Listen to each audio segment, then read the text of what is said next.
अमेरिकी राष्ट्रपति Donald Trump ने बांग्लादेश पर 35% और वियतनाम पर 20% का टैरिफ लगाया है। वहीं देश में 4 जुलाई तक कॉटन के बोने में थोड़ी बढ़त भी देखने को मिल रही है। इसे कैसे देखती है इंडस्ट्री, कितने फायदे की उम्मीद है, इस पर बातचीत करेंगे। कॉटन एसोसिएशन ऑफ इंडिया के प्रेसिडेंट अतुल गनात्रा हमारे साथ मौजूद हैं। साथ ही एसएसजी फाइनेंस एंड सिक्योरिटीज के एवीपी प्रियंका उपाध्याय और प्रति फिल्मार्ट के डायरेक्टर मनोज कुमार जैन हमारे साथ बने हुए हैं। आप सभी का स्वागत है इस शो में। लेकिन सबसे पहले बात कर लेते हैं कॉटन की और जो ट्रेड टैरिफ डेवलपमेंट्स हुई है उसके इम्प्लीकेशंस को इंडिया पर्सपेक्टिव से समझने की कोशिश करते हैं। तो जी नमस्कार, स्वागत है आपका। तो पहले तो जानना चाहेंगे, जो ट्रंप ने नए टैरिफ अनाउंस किए हैं 35% बांग्लादेश पर, 20% वियतनाम पर, भारत पर करंटली जो टैरिफ है वो 26% के आसपास के, क्या अपॉर्चुनिटीज, क्या किस तरीके जो ये डेवलपमेंट्स हुई हैं इंडियन कॉटन मार्केट के पर्सपेक्टिव से कैसे देखते हैं आप?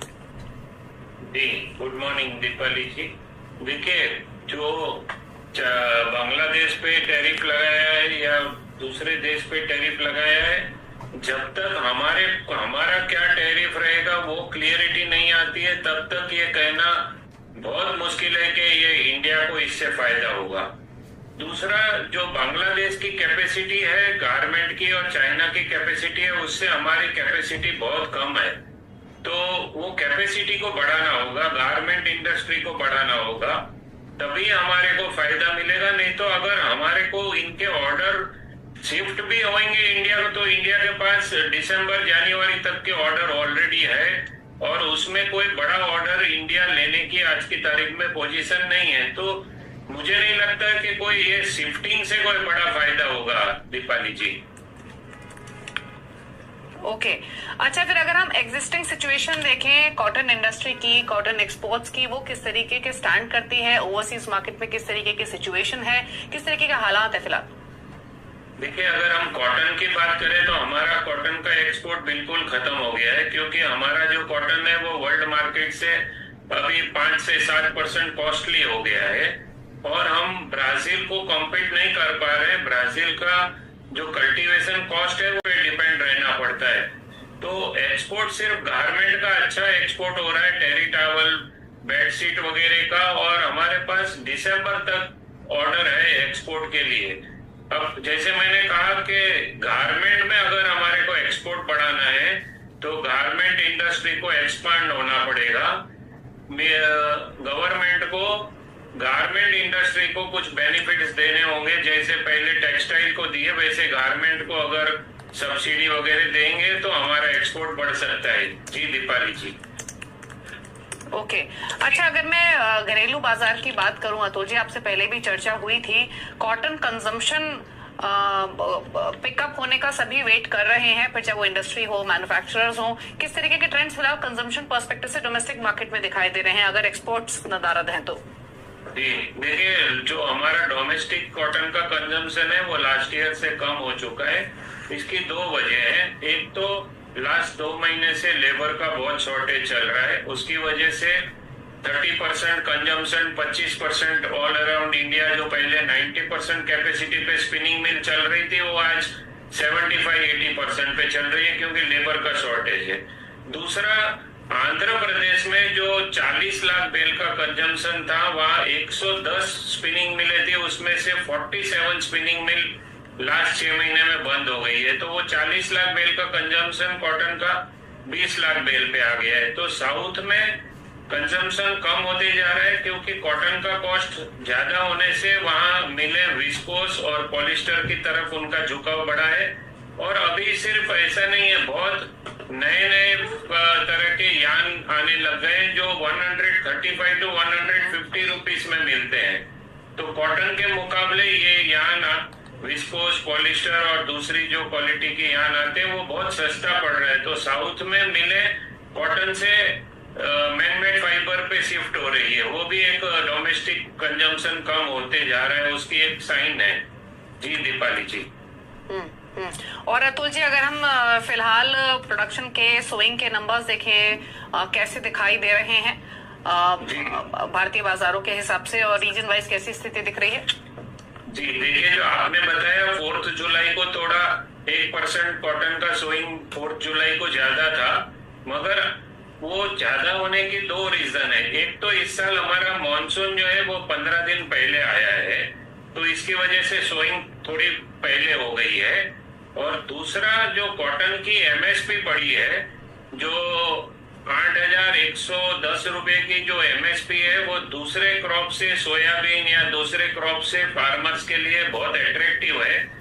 तो हमें ऐसा लगता है कि एक बार 10 अगस्त तक सोइंग कॉटन का होता है, तब तक सोइंग होने से आने वाले एक महीने तक ऐसा लगता है कि कॉटन की सोइंग लास्ट ईयर जितनी हुई थी उतनी हो जाएगी और उसमें 2-4% का प्लस हो सकता है, ऐसा ऑफ द हायर एमएसपी। और साउथ में लास्ट ईयर सीसीआई का परचेस बहुत जोरों से था, इसलिए फार्मर को बहुत अच्छे रेट मिले। एमएसपी के 7,500 से अभी एमएसपी 8,100 है, तो फार्मर का झुकाव कपास की तरफ रहेगा। और ये सोइंग 15 जुलाई के बाद दूसरे क्रॉप का सोइंग होता नहीं है, सिर्फ कॉटन का सोइंग होता है। तो ऐसा लगता है कि आने वाले 15 दिन में ये फिगर और भी अच्छे हो जाएंगे कॉटन के। ओके अच्छा, एक चीज और बताइए अतुल जी, अभी फिलहाल की सिचुएशन में अगर हम वापस ट्रम्प टैरिफ्स की बात करें तो 26% के आसपास है, अलग से बातचीत चल रही है। अगर सेम सिचुएशन यथास्थिति बनी रहती है तो मान के चलते हैं जो सिचुएशन है वैसी रहेगी, लेकिन अगर टैरिफ्स में कुछ भी बदलाव ऊपर या नीचे की तरफ होते हैं तो क्या इम्पैक्ट आप दिखते हैं इंडस्ट्री पर? देखिए, जो हमारे को न्यूज आ रहे हैं वो हिसाब से इंडिया एग्रीकल्चर में कोई भी समझौता करने के लिए तैयार नहीं है। हम हमारी बाजार एग्रीकल्चर को हर्ट करके नहीं खोल सकते, ऐसा गवर्नमेंट का व्यू बना हुआ है। अगर हम एग्रीकल्चर के लिए, यूएसए के लिए अगर डोर ओपन नहीं करते तो क्या होगा, वो बहुत बारीकाई से देखना होगा। और ट्रम्प साहब की मर्जी है कब क्या टैरिफ लगा देवे, कोई हायर टैरिफ लगा देवे। सब मार्केट अभी सब प्रेशर में है और सब देख रहे, वेट एंड वॉच की गेम चल रही है। कोई भी कोई पोजीशन लेना नहीं चाहता है बड़ी। जब तक ये टैरिफ का इश्यू क्लियर नहीं होगा, हर एक मार्केट प्रेशर में रहेगा। दीपाली जी, ओके अच्छा अतुल जी, प्राइस भाव को लेकर क्या स्थिति दिख रही है फिलहाल? क्या एक्सपेक्ट करें गोइंग फॉरवर्ड, सेम रेंज में बने रहेंगे? जी, अभी देखिए, पिछले एक महीने में कॉटन के रेट जो 53,500 थे वो आज 55,500 के रेट है। तो 2,000 रुपया कॉटन में ऑलरेडी बढ़ चुका है। मगर जब तक आइस फ्यूचर नहीं बढ़ेगा तब तक हमारे मार्केट में तेजी आना मुश्किल है। और स्पिनिंग मिलों की भी डिमांड थोड़ी ये हायर रेट पे कम हो गई है, क्योंकि पहले मिल को 5 रुपया 10 रुपया प्रॉफिट मिलता था, मगर अभी मिलों को या तो एट पार है या तो 2-4 रुपया का लॉस हो रहा है, ऐसा मार्केट में मिल वालों का कहना है। तो कोई बड़ी तेजी कॉटन में हो जावे ऐसा अभी 30 लाख बेल का अराइवल होगा। और अगर सीसीआई जो है वो नवंबर में ही मान लेती है तो सीसीआई की गैरहाजिरी में ये मार्केट पे नया क्रॉप का प्रेशर आ सकता है। दीपाली जी, ओके अच्छा अतुल जी, एक चीज और, अब एक्सपोर्ट्स डिक्लाइन हो रहे हैं, डोमेस्टिक कंजम्पशन उतना इनकरेजिंग है नहीं। पहले ये भी इंडस्ट्री डिमांड कर रही थी 11% ड्यूटी हटा दी जाए ताकि सपोर्ट मिले इंडस्ट्री को। क्या कदम उठाने चाहिए या जरूरी नीड है इस समय, नीड ऑफ द आवर है कि कदम उठाया जाए ताकि इंडस्ट्री हो या फार्मर्स हो सबको सपोर्ट मिले? देखिए, पहले ऐसा लग रहा था कि गवर्नमेंट 11% ड्यूटी निकाल देगी, मगर अभी जो फिलहाल स्थिति बनी हुई है, सीसीआई के पास आज की तारीख में सोल्ड और अनसोल्ड दोनों मिला के जो माल नहीं उठाए 70+ लाख बेल्स उनके गोडाउन में है।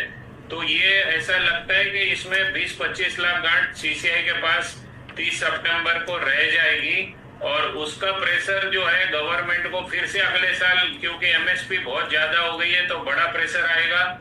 सीसीआई को अगर एमएसपी करनी है तो गोडाउन खाली करने के लिए माल बिकना चाहिए, उठना चाहिए। तो ये बड़ा टेंशन है गवर्नमेंट को कि सीसीआई के पास इतना बड़ा स्टॉक है।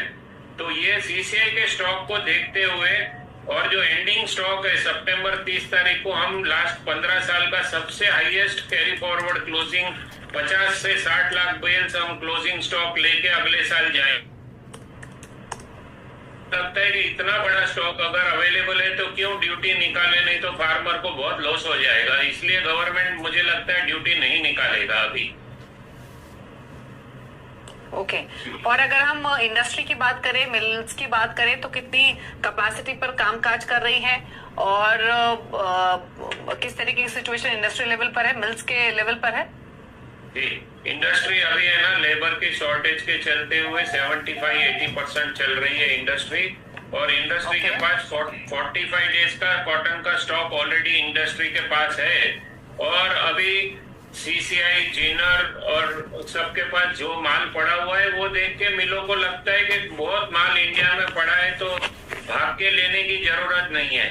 ऊपर से ब्राजील अभी 52,000 रुपये में आपको अगस्त सितंबर शिपमेंट में अभी से नया क्रॉप ऑफर कर रहा है। तो मिलों को दिख रहा है अगर भाव बढ़ जाएंगे इंडिया में तो हम इंपोर्ट कर लेंगे। तो वो एक स्थिति ऐसी बनी हुई है कि प्रेशर ज्यादा है। अभी फिलहाल कोई तेजी की संभावना किसी को दिखती नहीं है। जो तेजी आनी थी वो लास्ट 1 महीने में 2,000 रुपये का भाव ऑलरेडी बढ़ चुका है। जी।